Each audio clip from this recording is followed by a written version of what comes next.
Voilà, bonjour, bonsoir et surtout bon après-midi, cela ne dépendra qu'à l'heure à laquelle vous allez nous suivre. Bienvenue encore une fois Balandi Nabiso Asika, bienvenue encore une fois Balandi Nabiso Yakala, ya chaîne Nabiso INSNM officiel.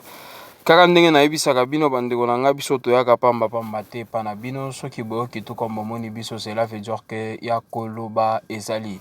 Nous voici encore une fois bandeko na nga na dossier sur dossier, affaire sur affaire, makambo sur makambo. Affaire Fabregas le maestro na héritier Watanabe.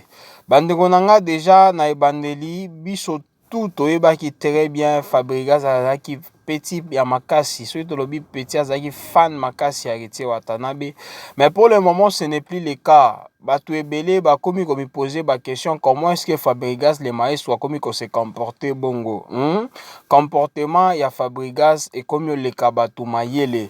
Alors bandeko na nga avant de développer pensa sujet na biso lelo mozindo et memi biso encore une fois pas na bino, j'aimerais au moins qu'on rappelle balandi na biso ya sika. Si c'est toute la première fois tout comme balana ya liboso ya kolanda chaîne na biso INSNM officiel, je vous prierai toujours de vous abonner. Abonnez-vous massivement et surtout bobo sanaka pete ko cliquer na ngonga notification. Comme je vous ai toujours dit, malamu ngonga notification à la chaque fois que INSNM officiel a kobando publier ba vidéo ya sika boza la notifier na système moko ya propre. Vraiment et surtout bobo sanaka pete ko cliquer na ngonga notification. Cela bandeko na ngai vous permettra que à chaque fois INSNM officiel a kobando publier ba vidéo ya sika bokoza la notifier na système moko ya propre. Alors tout développer na situation, tout développer na ngonga na biso, tout développer bandeko na ngai na mozindo ya biso ya lelo ya Fabregas. Comme je le disais, ba interno ebele ba komi ko se plaindre, ba fan ebele ya héritier Watanabe ba spiritas, pas seulement ba spiritas mais aussi même ba villageois, ba fan ya Fabregas le maestro, ba komi ko se plaindre, je m'excuse. Pourquoi est-ce que Fabregas et comment ça s'est comporté ainsi? Ceux qui t'ont pensa ba nostalgie, ceux qui l'ont nostalgie, ça ba biloko ba passé wana. Fabregas et azalaki pensa fan ya héritier Watanabe.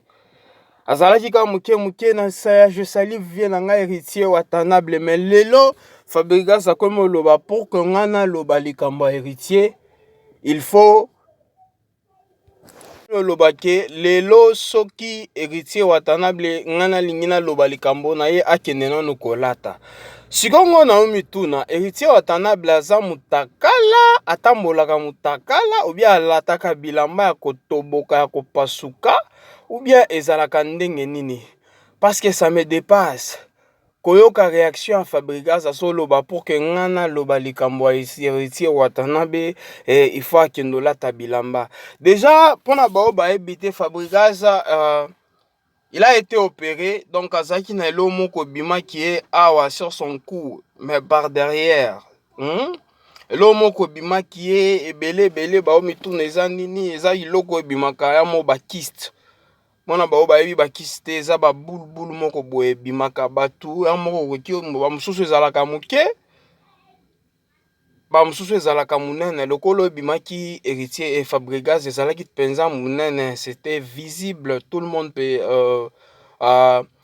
avait cette possibilité de voir ça. Voilà, ba opéra qui Fabregas le maestro eza na ba bato bazo attaquer Fabregas bazo lobake akende nano kosila likambo ya santé pour que azonga na miziki. Eza na ba mama ba tata banoko donc basa ebele bazo attaquer Fabregas na internet lokola mama moko azai pensa apesi pe na ba identité na yeke aza docteur, c'est ayebi likambo wana. Alors Fabregas abunda nano likambo ya santé na ye si il veut rester en vie, sinon akotika biso. Alors pour la Fabregas maestro eza héritier Watanabe nde azotinda bato wana bakende koyebisa ye likambo ya bongo. Bozo comprendre. Alors ekomi mwa kosala boye jusqu'à ce que Fabregas alobaki trop c'est trop, mais trop c'est trop na ye chose grave aleki na internet baotu na ye likambo ya héritier Watanabe azo répondre que pour que ngana répondre situation wana héritier Watanabe akende nanu kolata bilamba. Si lelo ngono mituna question wana qu'est-ce qui a poussé Fabregas Maestro de réagir ainsi? Héritier Watanabe ne porte plus des habits Héritier Watanabe. Les habits qu'il commence à porter ces derniers temps, elles sont déchirées ou bien c'est comment? Moi, ça me dépasse un peu. Comment est-ce que se fait-il que Fabregas peut réagir ainsi concernant son coéquipier, concernant son aîné? Parce qu'il le disait lui-même, même si c'était auparavant, même si c'était il y a longtemps. Il y a de preuves. Oh, Fabregas Azoloba, je salue en passant vérité Nanga Watanabe, mais Lelo Azoloba héritier. Moi, je me demande pourquoi les gens changent si vite. Déjà, ba villageois bino bolanda biso bokoloba kelelo nazoya ko critiquer Fabregas te. Moi, j'aime la musique de Fabregas Maestro. J'aime la façon dont il chante. J'aime encore une fois la façon oyo ayembaka. Voix na epenza na lingaka ngo mingi. Nazana banzemba Fabregas lokola ba mon Paul. Soki nazoyoka ngo boye. Malgré splendeur alobaki ke kuko nzembo wana eza nzembo oyo ye akomaki bon oyo likambo etali bango parce que bango nde bayebi réalité. Moi j'aime la chanson. Eza kaka mon Paul te eza ebele soki totangi bakombo lelo tokosila te mais par là ezalaki juste en bref. Hein, Tokende Mosika de voilà, j'aime très bien la musique de Fabregas Maestro. Mais voir comment est-ce que Fabregas se comporte concernant au propos de son aîné héritier Watanabe, ça me dépasse un peu. Bandeko nangai en tant qu'artiste, moi j'ai toujours dit, artiste ezalaka bien ozala penza na entourage ya bien. Soki yo artiste oza wana yo artiste entourage na yo eza mabe. Okokenda ata na ba plateau koloba jo n'importe quoi. Entourage artiste ezalaka lokola ba parents artistes pour ceux qui ne savent pas.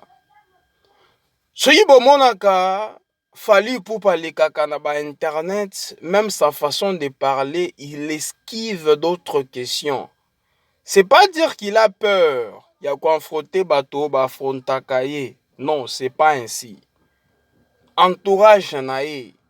Parce que monoko oyo ekotisaka biso prison esalaka ke babeta biso esalaka ke to perdre ba connaissance esalaka ke to kitisi respect na biso pona bao bapesaka biso respect. Alors ce qui est important, il faut contrôler ka monoko. Et surtout lorsque tu es énervé. Moi, pour Nangai, Fabregas Maestro azo réagir bongo parce qu'il est fait en colère. Bomoni bandeko nangai ezalaka na émotion moko nzamba pesa kibiso soki oyebi yango ko gérer yango te, tu peux faire des dégâts. Émotion lokola colère. Soki ekomi na niveau moko boye, tu te sens que tu es tellement énervé et tu sais pas contrôler tes émotions. Et kozala dégâts. Bongo to vivaka tozaka na bato bamususu bazalaka ba membre ya famille na biso. Soki o s'énerve penza makasi ye nde mutu ayebaka moya ko calmer yo. Bamususu bazala bongo. Bamususu azalaka ye moko alingaka soki kande beti ye fa bongo ake mwa quelque part afandi na ye et puis kanda ekiti ye. Ezala bamususu oyo soki kanda emati ye ayebaka ngo ko maîtriser yango te.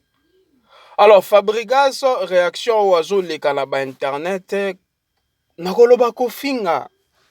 Parce que ceux qui ont le moto qui n'ont ta bilamba, soit il marche ni, soit ces habits qui l'ont déporté, et ça bilamba, soit il y a moins cher, soit ces bilamba moko boye. Na évité comment koloba. Bref, et ça ma finga. Alors, ceux qui Fabregas, ça sont réagir bongo. Azo réagir bongo, c'est parce que pour naye azo boule que ba mama oyo bato bazo leka na ba internet bazo se moquer na opération na maladie na kyste na oyo ebimi héritier Watanabe ndi azo tinda bango.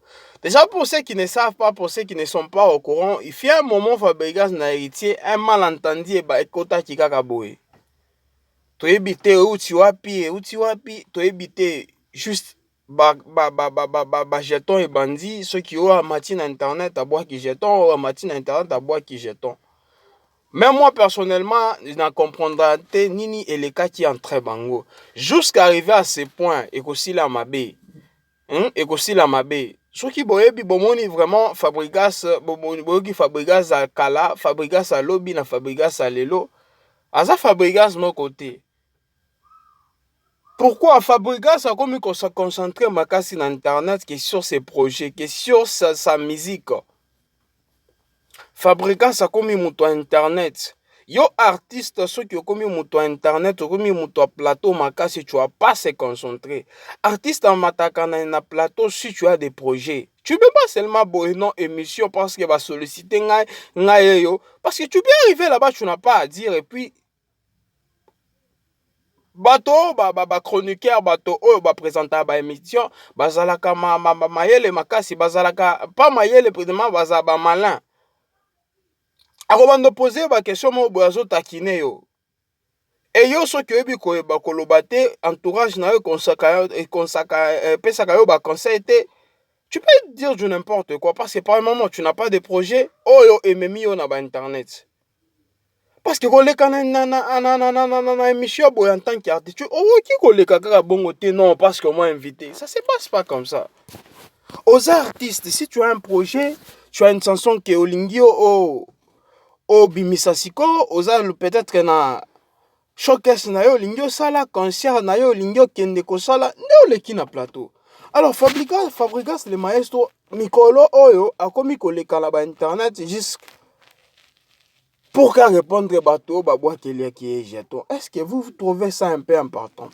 Il fait un temps Fabregas maestro abazno le kama internet pour que parce que azana bitumba na bi igwe bina filé Robinho Mundimbo héritier Watanabe tina Fabregas tina Fally Ipupa o azaki pire vena ngai pire ne vena ngai akomi na bitumba na ye et puis akoti bitumba na Fally akesi susu akomi play na Feregola. Vous voyez un peu mentalité à artiste en boka na biso ndenge biloko ba osala. Bandeko na ngai moi ça me fait du mal. Pourquoi? Parce que c'est la musique qui est en train de chiter. Bomoni ba Fabregas so ba Robinho Mundimbu na vitesse so bazalaki na bango ya lobby. Lelo nde bazalaki bato ko remplacer ba Fally Ipupa na ba Feregola. Balembi na bango. Moi je vous dis la vérité. Kaka ndenge mozo mona bango basali déjà malonga. Kaka ndenge Feregola betaki mama na tournée année passée.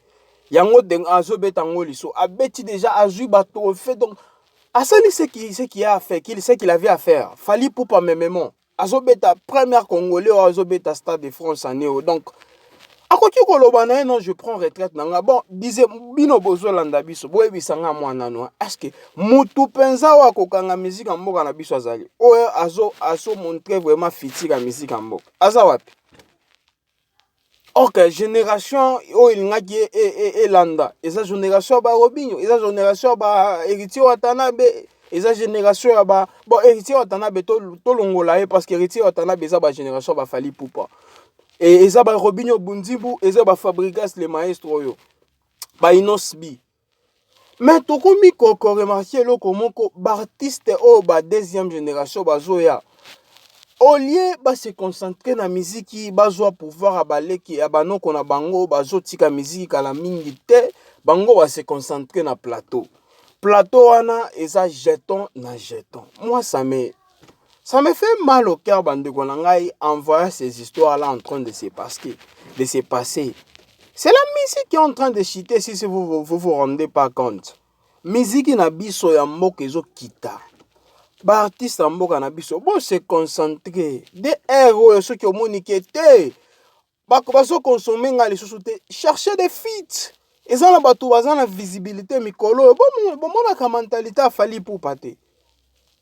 Fally Ipupa c'est un exemple bon luka ba feats bato bazana visibilité bozana ba talent bozana ba voix moko magique bon luka ba feats obeti bon moko boy.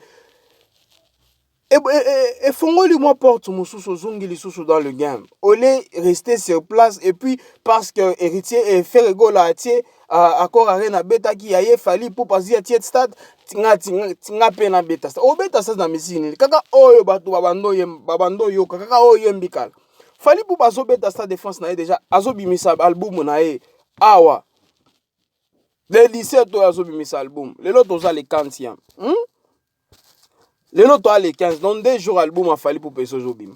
Déjà zo préparer concert na Stade de France que même si a publié a sali concert na yo il a des chansons qu'il peut chanter. Oh bato ba ko le somba bien maintenant. Na ebité ba artiste na biso ba Fabrigas ba tikali kaka jeton na jeton. Mon ndeko nanga moi ça me fait mal du cœur, mal vraiment au cœur. Ba ndeko nanga moi je vous ai toujours dit na lingaka boye. Ceux qui toujours ça là bas partage, bino pe bozana, bozo tia moi ba commentaire, bozo tia moi ba avis na bino. Hein? Na état d'esprit oh ba deuxième génération musique na biso zo kende. Est-ce que boza vraiment bozo mona vraiment futur? Hein? Na ebité pas na nga na zo mona ngote. Musique ya biso, ya musique ya mboka na biso ezo kita. Eko kita. Ce qui fallait pour pas héritier watana be faire rigola, batiki musique, c'est fini. Moi je vous dis la vérité. Bokanga maloba wana oyebisa bino soki bato oyo basaka na ba internet tant pis pour eux musique ekokita football yango ezongi tokoti coupe du monde déjà tant mieux pour nous vous voyez un peu. De la même façon, j'aimerais qu'on rappelle Balandi Nabiso Asika. Si c'est toute la première fois que la chaîne Nabiso une SNM officielle, je vous prie toujours de vous abonner. Abonnez-vous massivement et surtout, vous pouvez cliquer dans la notification. Comme je vous ai toujours dit, malama la notification, c'est la chaque fois qu'il y a une SNM officielle qui va publier la vidéo Asika. Vous allez notifier dans le système et après, alors abonnez-vous massivement et surtout, vous allez répéter, cliquer dans la notification. Fabrigas de maestro concentré musique na yo tika ba guerre wana ezangi mutu na makolo ezo kitisa yo respect na yo nyoso ya yo musique na yo nyoso s'il te plaît tika biloko wana. Voilà bando nanga tokomi na suka. Merci encore une fois bino bozalaka fidèle. Permettez-moi toujours de vous dire bye bye et surtout à la prochaine. Ciao.